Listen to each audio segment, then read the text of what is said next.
Hello বন্ধুরা, আজকে রাতে কি রান্না করেছি একটু দেখো। আমার শরীরটা একটু ভালো নেই, কারণ আমাকে আগে অনেকবার রক্ত নিতে হয়েছে। আমার রক্তটা হয় না, তাও ডাক্তার এ মাসে এখনও রক্ত দেয়নি।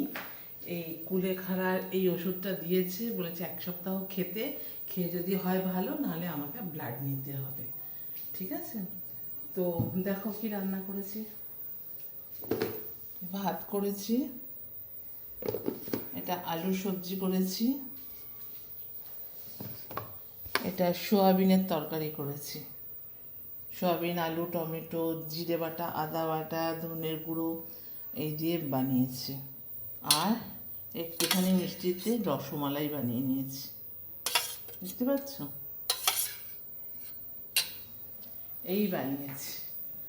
আর আমি যখন যখন দেখছো তো, যখন রান্নাটা করতে পারছি না, তখন আমি কিছু বলি বা কোনো গানের দিয়ে দিই। যদি আমার শরীরটা ভালো থাকে, আমি ঠিক রান্নাগুলো চালিয়ে যাব। ঠিক আছে? আর তোমাদের ভালো ভালো রান্নার রেসিপিও দেবো। ঠিক আছে? Good night.